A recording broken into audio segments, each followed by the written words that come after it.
kami dari kelompok 3, saya Ana Istrianti, lalu ada saya Arif Susanti, ada Persepsi dan Kang Arya.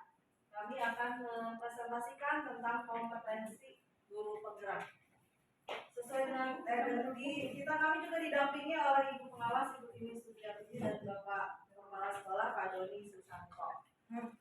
Dalam menuliskan atau mendiskusikan kompetensi guru penggerak ini, tadi arahan dari Ibu Pengawas bahwa di dalamnya juga harus berkaitan dengan kompetensi guru yang ada di Perdirjen GTK nomor 2626 tahun 2023. Di dalamnya itu ada pedagogi, kepribadian, sosial dan profesional yang menurut saya itu semua sudah mencakup dalam nilai-nilai guru penggerak dan peran guru penggerak.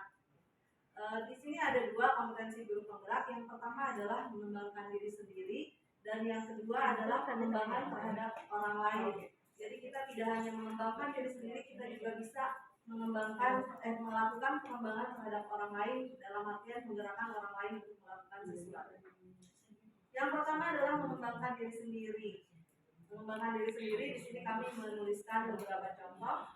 Contoh yang pertama adalah mengikuti pelatihan-pelatihan pengembangan diri secara inisiatif pribadi. Jadi bukan karena ditugaskan, tapi kita sendiri yang punya inisiatif untuk mengikuti pelatihan satu dan pelatihan yang lainnya yang tentu saja berkaitan dengan profesi kita sebagai guru. Yang kedua adalah berinovasi untuk membuat media pembelajaran. Tentu saja ini disesuaikan dengan filosofi pendidikan ya, media pembelajaran apa yang sesuai. Ini juga berkaitan dengan nilai-nilai guru penggerak. Kita membuat media pembelajaran yang berpihak pada murid dan juga inovasi-inovasi yang sesuai dengan perkembangan zamannya. Untuk berikutnya akan dijelaskan oleh Teh Ari. Silakan Teh.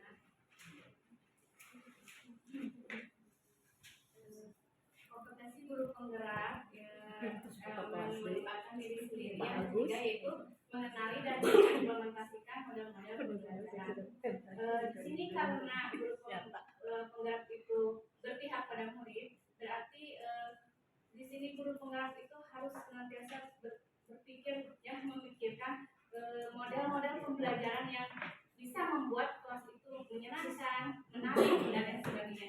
Sehingga kita harus selalu mengenali dan mengimplementasikan model-model pembelajaran ya.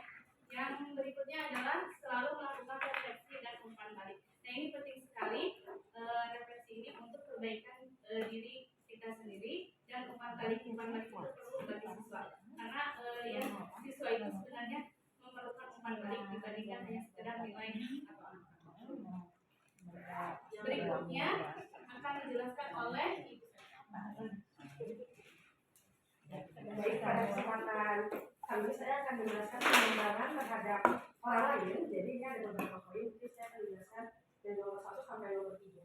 Jadi nomor 1 itu dia adalah berkolaborasi dalam kelompok belajar. Jadi kalau dinilai nilai calon guru penggerak kan ada ya, berkolaborasi. Jadi memang kompetensi guru penggerak itu ada nilai dan ada peran juga sebenarnya di dalamnya.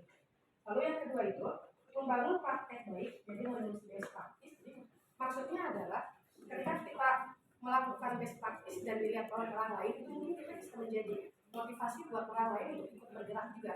Jadi tergerak bergerak dan menggerakkan harapannya gitu. Jadi orang lain ingin ikut terdorong dan termotivasi gitu kan. Lalu yang ketiga itu adalah revitalisasi MDMK sekolah. Jadi maksud dari revitalisasi itu mungkin kita membangun lagi gimana agar si komunitas MDMP itu hidup kembali. Mungkin ya kan kalau kita tahu sendiri bahwa MDMP juga kadang-kadang kan dia ada yang berjalan dan ada yang enggak, mungkin dengan beberapa kendala gitu ya. Jadi diharapkan dengan ada revitalisasi itu jadi kita bisa menghasilkan sesuatu yang memang bermanfaat bagi kita dan orang lain. Mungkin itu. Selanjutnya akan dijelaskan oleh Selanjutnya untuk pengembangan terhadap orang lain. Jadi Bapak Ibu kalau kita baca di website Kemendikbud yang frequent ask and question itu di poin nomor 2 itu sebenarnya kita salah tujuannya nanti jadi mengajar hati itu sebetulnya intinya itu poin nomor 2 kalau di website Kemendikbud di section frequent ask and question itu ada. Nah, di sini yang keempat, kalau yang di sekolah saya karena sudah ada 2 guru penggerak angkatan 7, jadi gini, kalau ibu kepala disediakan khusus setelah Jumatan itu siswa ekskul kita itu kalau melakukan dinas, diseminasi atau mau belajar. Nah itu diseminasi tidak harus guru penggerak, siapa aja yang sudah workshop itu diseminasi. Lalu diseminasi kepada anak mana, lalu lesson study itu kita apa ya? Jadi ada yang 2 model ya, ini. Nah kemudian kalau di tingkat 9 sih waktu supervisi semester 2 itu jadikan lesson study. Semester 2 tahun kemarin. Nah itu kita udah lesson study. Terus yang ke-6 menjadi pionir aktif mengajak keluarga dalam organisasi sekolah, dalam organisasi profesi ya. Nah contohnya saya pribadi ikut, mungkin banyak yang belum tahu, AGP Asosiasi Guru Penulis PG Provinsi. Aku pergi. Ya, saya kemudian Pak Arif, kalau saya zaman Pak Arif Bu. Ya, Pak Arifnya syaratnya 2 kali menulis di media cetak. Nah, itu saya bergabung. Itu dan yang terakhir mungkin tadi yang di evaluasi MGMP tujuannya sih mungkin membuka apa ya, ruang diskusi positif. Nah, itu tujuannya mungkin. Demikian dari kelompok kami. Assalamualaikum warahmatullahi wabarakatuh.